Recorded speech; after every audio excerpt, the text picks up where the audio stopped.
How's it going, everyone? Jay Falconio with another episode of REMCO Real Talk, and I'm in the studio today with John Cavalieri. John, thanks so much for coming in. Appreciate the opportunity, man. Thanks a lot. So John is one of my newest networking buddies. I've only known John for about a month, maybe a month and a half. He joined my BNI. Shout out to all the guys in the BNI of testosterone. Yeah, man. Absolutely. And John came into our BNI, and I was just like, I thought at first he was in a different chapter, so I wasn't really like approaching him. I was like kind of like one of those like Animal Kingdom things. Like Yep. he looks like he knows what he's doing, and if I try to get his business, he'll probably tackle me. But then he opened up at some point, and he told me about his life story outside of his businesses, and I want to start there because it floored me, and it floored all of us. So, John, tell us a little bit about what went on in your life and how that shaped kind of where you're at right now. So back in 2019, I owned a construction business, a masonry restoration business, and I was going like every entrepreneur, just going a million miles a minute, and wasn't just trying to build a business. And I was working on a project up in North Jersey, and we were fixing a brick facade, and my crew forgot to pull the tarp over on the building, and I climbed out on the 50-foot wide rig, and I went to go grab the tarp, and the tarp ended up being a little damp, and I was electrocuted by I was a grounding point between the swing scaffold and the building. So you took the brunt. I took the brunt for Wow. the team to keep the water from going into the building, which later come to find out that the water actually never even went into the building, even after I went to the hospital. Wow. And then at the hospital, what went down? Because you were basically electrocuted. I was electrocuted, and when the ambulance and everybody had came to the job site, they were actually trying to test my blood pressure and pulse. Uh-huh. And at that time, they were like, "Yeah, your pulse is like super high, then super low, then your blood pressure super high, super low." Like, I'm like, "Am I alive?" Yeah. At that point, I thought I was dead. And I was like pinching myself. So they took me to the hospital. Sure. And at that time, they evaluated and kept me overnight, and they said, "Get checked out by a cardiologist." And naturally, as stubborn as I am, I just continued moving forward with business and just didn't stop at that point. It resonates with so many people and myself and those listening, and so many stubborn Italians who hate the doctors. And I that should have been a moment in my life where I feel like it was, I want to say it was a sign to slow down. Mm-hmm. And I still didn't slow down until about 6 months later in October of 2019, when I had gone to the hospital again because my face was blown up, my stomach was blown up, and thought it was a stomach problem. And then that's when I got that crazy news that I was in heart failure at 38. Wow. And then this gave you the perspective, right? Of not a lot of people get a second opportunity to slow down, right? Mm-mm. So No. you were given another opportunity to reassess where you were at. What went through your mind, when you got that news? Because that's hard to digest. At 38 years old. 38 years old. And, with a couple kids and Yeah. the life ahead of me, I was speechless. Yeah. And, they were talking about immediate transplant surgery at that time. Mm-hmm. And I was like, wow, like, all right, well, what did I do in my life? Where Is that what happened? Yeah, because I guess you naturally go back and think like, hey, like,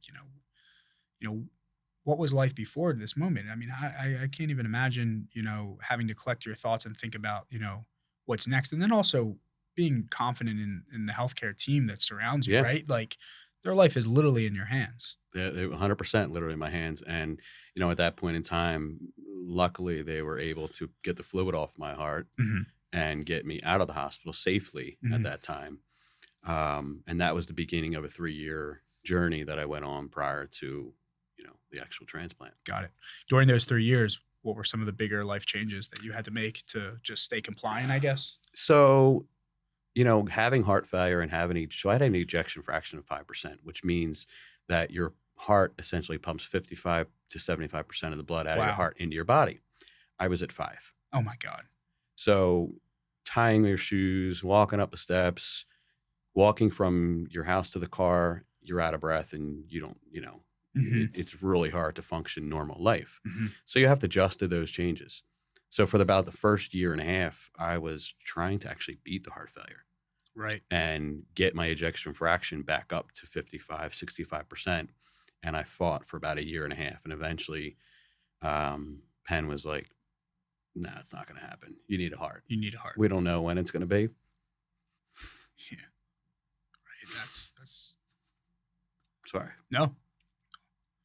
It's wild. They're like, Yeah. I don't relive this story like from start to finish all the time.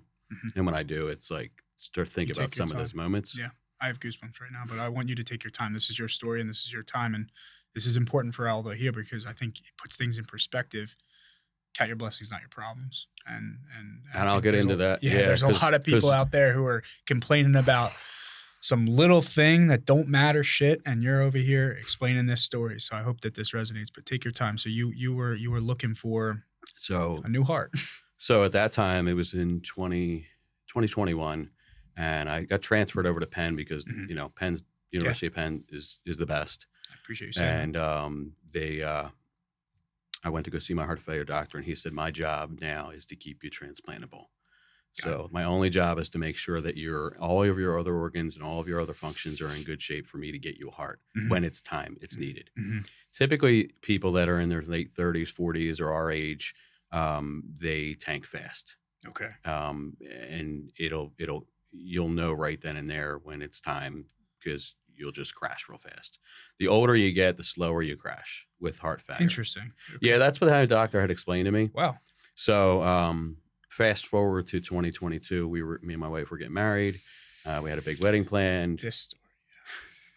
and it was the week before the wedding. It was June. I had my bachelor dinner or whatever you want to call it Mhm. with my buddies and family, and I wasn't feeling good. I started to get that.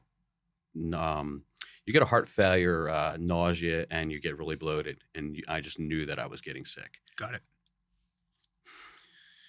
No, it's all good. It's hard. Yeah, it's got to be. It's hard to talk about this, man, because it's like those moments in my life were like these monumental points where at that time I'm trying to start another life, get married, and bring two families together. Yep. We have 8 kids and 4 and 4. So anyway, it was week before the wedding, and it was that Thursday night. I got home from the dinner, and my wife's like, "You don't look good. Mhm. You got to go to the hospital." Mhm. Nope, let's get married. Nope, let's get married. The warrior inside you. I was Yeah. like, "Let's get married. Let's go on our honeymoon. Well, I'll deal with it later on." So she said, "Nope. Listen, if you continue this way tomorrow," this was Thursday night into Friday. Okay. It was June 17th, and she's like, "I'm gonna call the ambulance if you don't go." So I was up all night throwing up water. I couldn't even keep water down. Wow.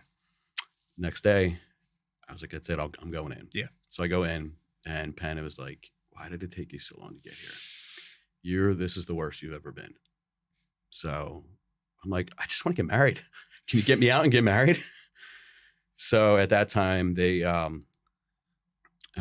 said, "We just need to get you. We need to get your heart. We might need to get your heart. We're not really sure yet. Let's do the evaluation." And I just was so focused on getting out there and getting married.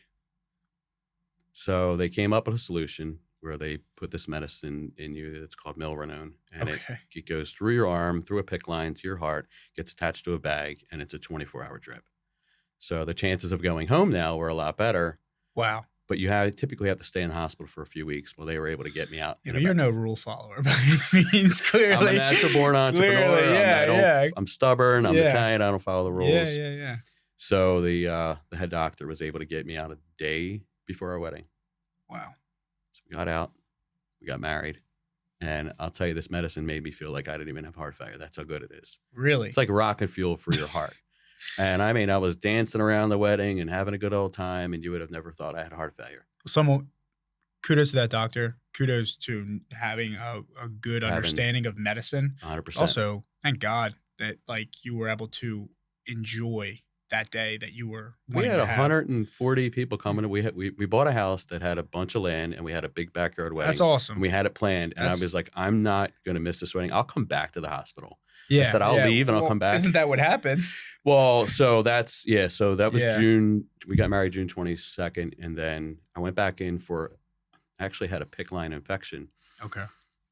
Because the PICC line is very sensitive to your arm, and it could get infected by any reason. Yeah, sure. So I had to go back in. They thought that I had an infection in my bloodstream, so that could have killed me. Sepsis. Yep. Yeah. So they moved it over to the other arm. So now, meanwhile, I'm still driving and doing what I'm not supposed to be doing. So you're not supposed to drive. You're not supposed to be doing anything. I'm just going along. But you're married now. But I'm married so now. you're just trucking on with life. You're just getting all these things done. But, So this was the temporary fix. And then July comes around, August comes around, and the PICC line was coming out. It was out 7 centimeters. Oh, wow. So then their home nurse noticed that I wasn't getting the medicine. So she's like, you need to go back to the hospital and get it reset. Yeah. So I go back August, and I go in the hospital. They set the PICC line back in, and they suture it in place so it doesn't come out because I was moving around too much. They're like, you're too active. Yeah. Well, what am I going to do? Just do nothing? Yeah. So the one doctor said, let's do one more catheterization to just check your heart out. Okay. I knew I wasn't going home. I knew I was sick. Yeah. And the medicine wasn't working anymore. Yeah.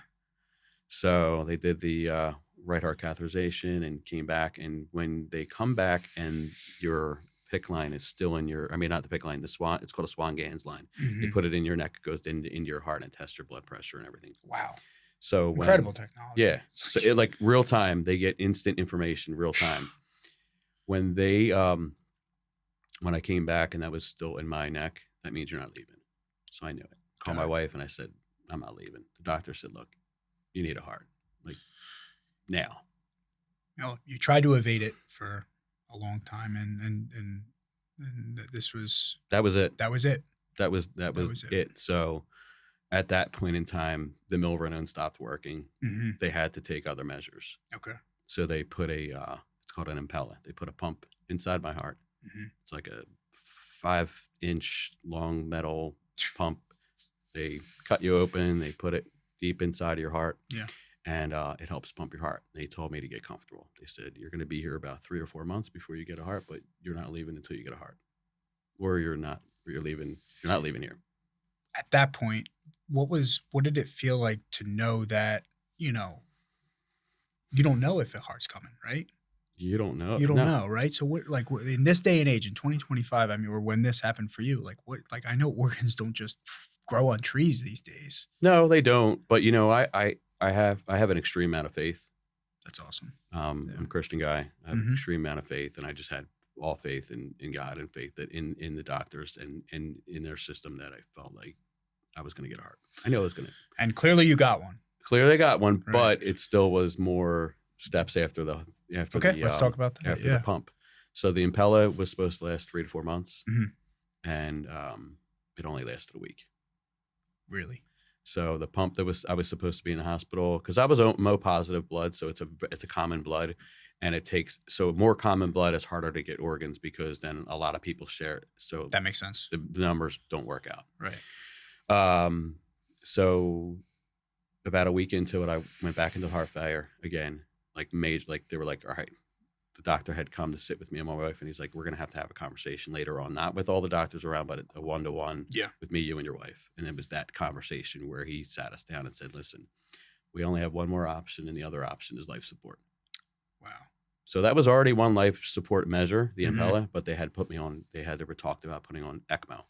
So ECMO is when they put 2 tubes into your thighs, in your femoral arteries, and they pump the blood out of your body and back into your body, and they oxygenate it. And they basically is your heart and lungs outside of your body. This is just so fascinating. It's like you're Terminator. Pretty much. They called me Iron Man at the hospital. That is it. So that was September 3rd of 2022. By the 4th, they started to find hearts. Okay. They turned 2 down because they were smaller hearts, woman hearts. So they needed a larger heart. You could put a woman's heart in a male's body.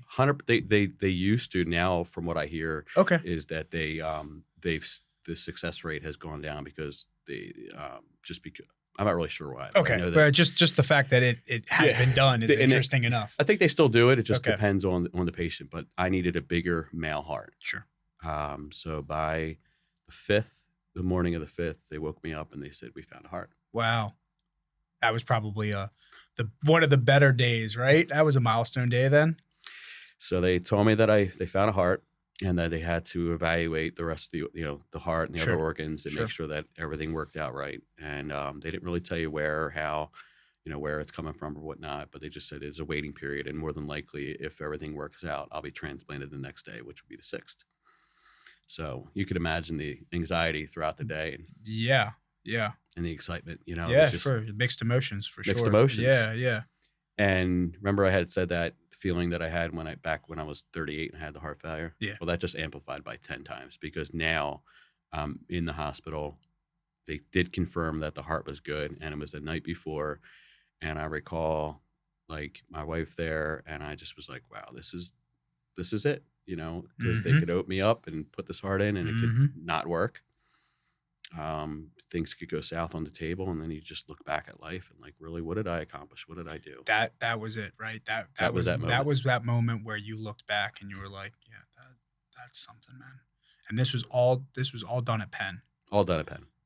Major shout out to Penn. My sister, she's a doctor there. Really? Oh, wow. I didn't know that. She's a podiatrist, and her fiance is a podiatrist as well. My father was a resident there as well. So shout out to Penn. I mean, I'm just so impressed with the way that they took care of this. And I know that the story is right at that point where it could go after all this waiting and you get the heart, it could 100%. Go in a different direction. 100%. But clearly it didn't. I mean, clearly it did not. The heart that you have is of what age? Jack was 22 when he passed.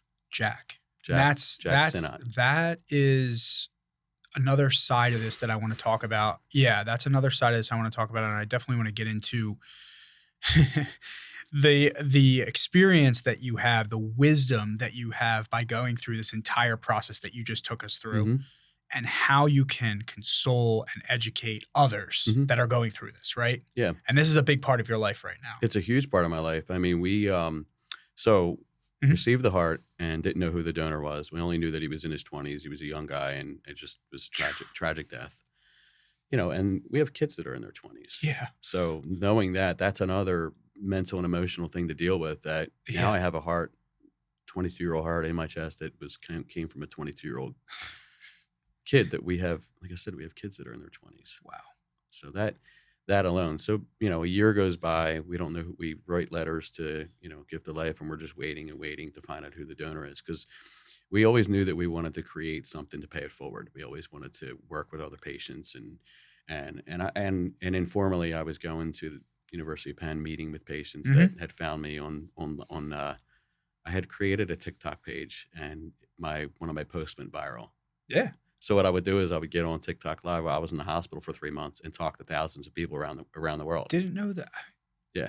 Power to you. So I'd go on live in the morning and go for like the people out in, I think it was like Europe. Europe was, it's like different time. Wow. So I would like talk to a group of people, thousands of people there in one time of the day, and then another group of people during the day in the United States. So for those of you listening who are too afraid to get on social media, you have no excuse. My man John was in a hospital. I was working in the hospital. He was working in the hospital. I mean, Penn has they have screens up, like huge screens, and I had my spreadsheets up, and I had conference calls. I would put a Penn shirt on, and I was with customers, and I told the doctors to come back in an hour because I was still on a conference call. Yeah, I'm busy. I'm busy.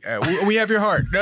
I got to finish this Zoom. I didn't stop. I just kept going because it's just it's that tenacity though, John. That look, I believe too in a higher power. That tenacity that allowed everything to work out. Right. 100%. You're just a fighter. You're just a fighter. And you fought for that entire, and I love that, that connection with the donor and your way of going through this and your way of sharing your experience is a big part of your life. And I want to touch on that too on the show, if that's okay with you. Yeah, of course. From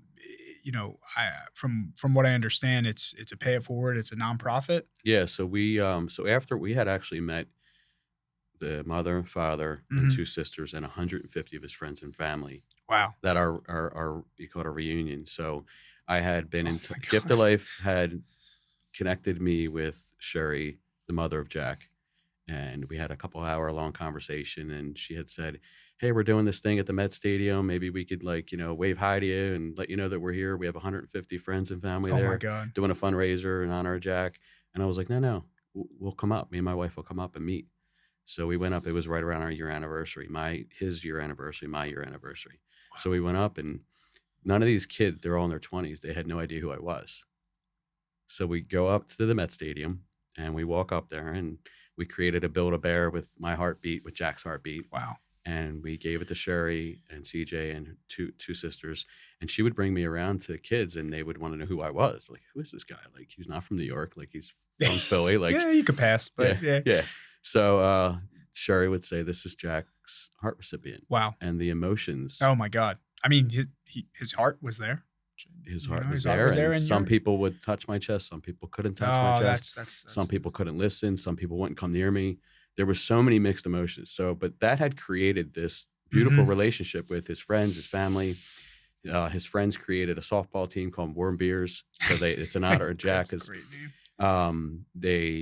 Jack, he was colorblind. So he only saw yellow. So all of their colors are yellow. They do yellow hearts for everything. Got it. Somebody actually has his eyes. Really? They have his eyes, his lungs, his kidneys. I have his heart. And then various other organs. His liver. I mean, I for one, I'm an organ donor on my license. Yeah. I am for a fact. And I think that's just giving somebody another chance, giving your eyes, your lungs, your kidneys. Yeah. So somebody sees, I don't know how the connection is with your brain and your eyes. You took the words right out of my mouth. You guys would all get together. Well, that's pretty cool. There's a movie about that, but I'm just thinking like, okay, his eyes, if he saw yellow, does the other person, or maybe it's just a brain connection. I'm not really sure, but if you got in that room, you got you with Jack's heart, someone with Jack's eyes. We're all together. But to your point, we're fortunate to be able to, laugh and just kind of just have a joyful laugh about this because you're good and this whole thing has been beneficial for I guess all those involved. I mean, I'm assuming his mother, what was the conversation like with his mother? So we hit it off right out the gate and she's been so grateful because how I take care of Jack's heart. And she just was so glad that it went to somebody that with as much passion or care about it. But we're really close. We're really close. And we decided that we wanted to create a foundation. It's called the Jack Sinoff Foundation. Okay. Made it simple. We figured just name it right after Jack. And real quick about Jack though. So it was really crazy synchronicities or whatever you want to call it is Jack, my son's name is Jack. They're both born on Memorial Day. Wow. Jack also passed on 9/4. Okay. And I grew up on 9/04. Wow. Yeah, so they both were born on Memorial Day. Like, there's all these connections between me and Jack and my family. It's just wild. Actually, in the show that we just taped before this, there was a Tutu. So the gentleman that we had in was John Lorenzo, owner of Tutu Creative, and his brand. He was born on the 22nd. Oh, his company started with two family members. Jack's baseball number 20.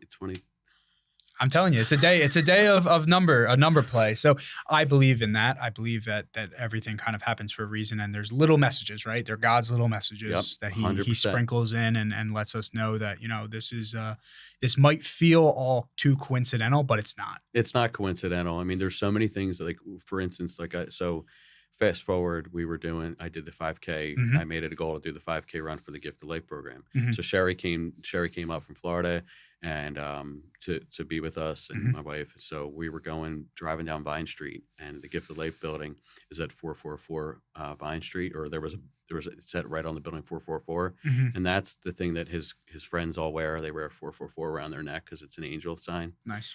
And his number was 22, and we drove around the corner to get another picture of the building, and engine 22 was the fire.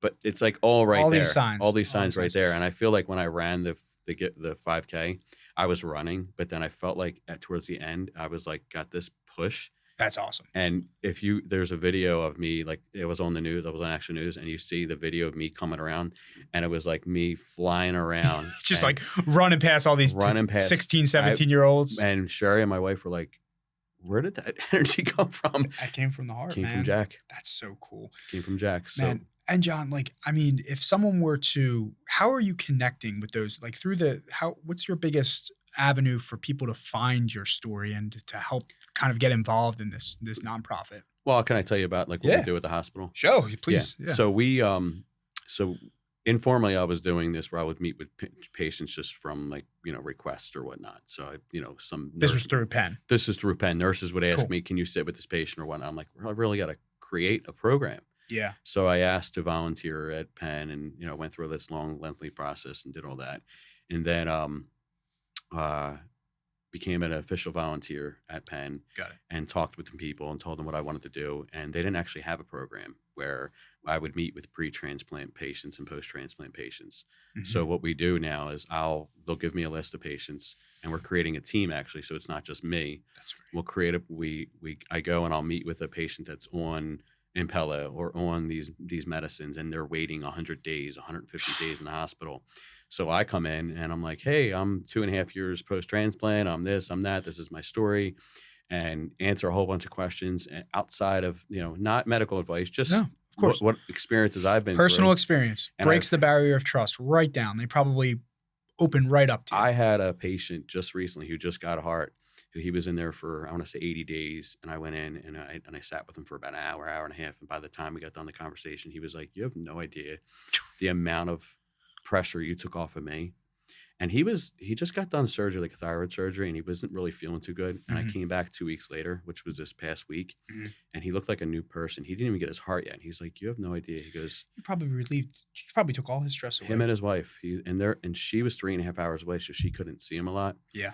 So he has his heart, and he's doing well. That's incredible. And then so I see it from start all the way through. Because who else do they have to relate? If it wasn't for you walking in with a similar experience, They don't have well, anybody. they're going through what you went through, right? Yeah. And I think what you're doing is, you went through, you successfully got through, your process and your journey, but you're not letting anybody feel the negative effects that you felt. No. You're saving them from that. Yeah, and I'm trying to give them that positive attitude, and I'll give Yeah. them encouragement while I'm sitting there. I'm like, look, man, you have great attitude. You're positive about it. Yeah. Now, granted, there are going to be people that are in there for 125, 130 days. There's a guy in there with a super rare blood type, and he's like, I don't know when I'm going to get a heart, and they're talking about sending him home with an LVAD because he can only be in there so long to the point where Yeah.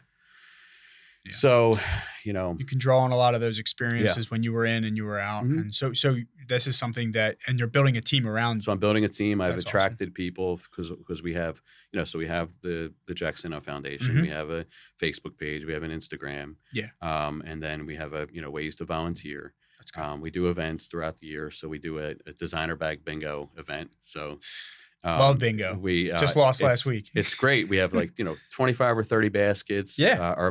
Bags, and then another 30 baskets. I love it. Really good ones like lottery tickets, autograph things. We have a bunch of small business sponsors. That's awesome. So we put me on that list. We just sponsored one out in Cannet Square for an animal shelter. One of the clients that we take care of, and they go out. They go all out in those things. So that money, what we were able to do this year. So that money does a few different functions for the foundation. Sure.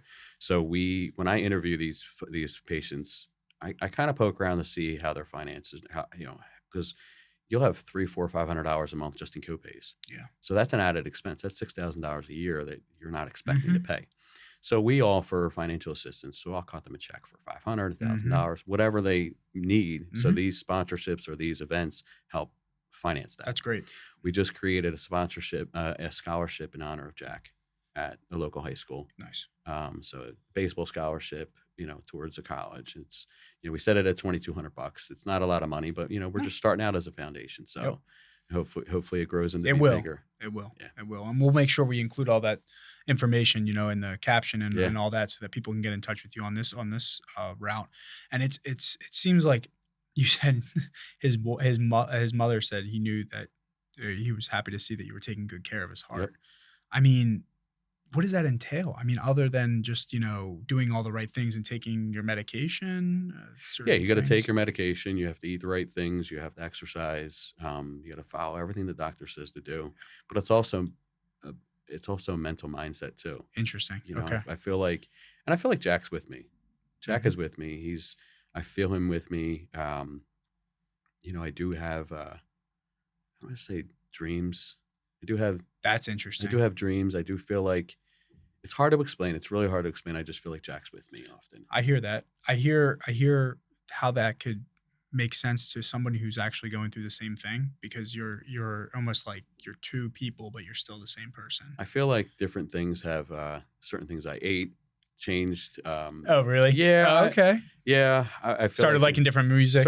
Well, I love sports, but I wasn't really crazy about watching like being crazy about watching sports. Yeah. And all of a sudden my wife came in the hospital room, and I had like baseball on or football on or whatever. It was baseball. Yeah. And I was like so entrenched in it. And That's interesting. we didn't know who my donor was. He didn't know that he went to college for baseball. But here I was involved with baseball. That's like cool. Heavily. That's cool. And then more the reason to have the foundation for the scholarship. 100%. So that's great. Yeah. With that being said, I'm just like so amazed at how many people that could be listening to this and can resonate, but also just getting that second chance. So, you say you were a bad patient before, but now you have Jack's heart, excuse me, you have Jack's heart.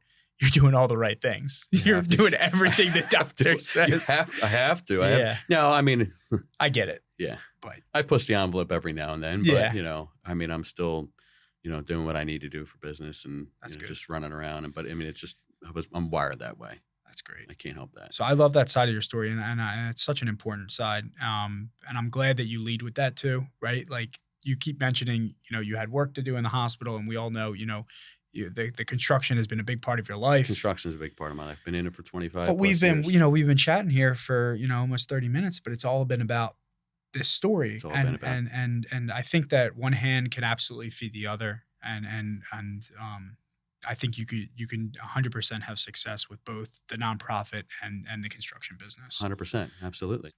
In previous shows, we've had a few other guests who actually established nonprofits. Yep. For those listening who have a good reason to start one, is it a large undertaking? It's not really necessarily a large undertaking. I mean, I've created businesses in the past, different construction companies, and you would think it could be a longer process, but if you I'm going to say there are services out there where it helps. You just have if you have the structure and what you want to do, the what and the why, and you put it together, there's templates, there's programs, there's accountants. I mean, it's business in a box. You could just put it together. It's not that hard.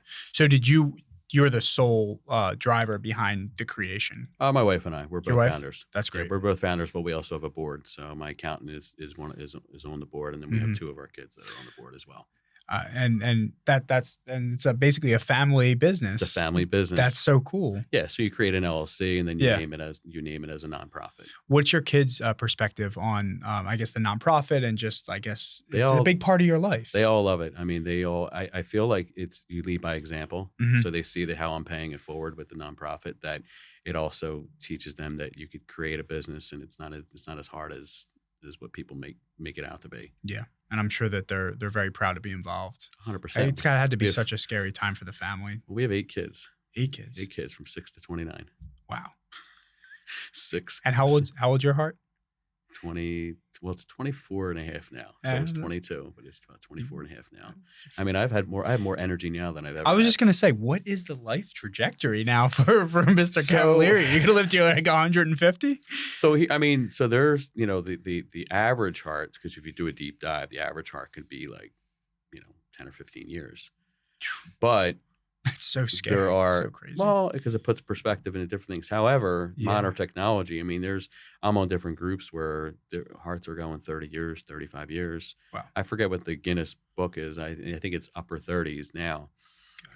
So, I mean, I'm 43. I got it at 41. I mean, aim for the stars. If I could get 30 years out of it, I'll be great. I'll be 70. Or there are statistics where people have gotten second heart, third Interesting. heart. Yeah. Interesting. And these groups, I mean, it's just fascinating because the heart does so much. And even the technology that they were doing at Penn to keep you on pace. Yep. Yeah. I mean, you know what I just saw now? What's that? A titanium heart. I just saw that they just transplanted a titanium heart into 4 or 5 patients.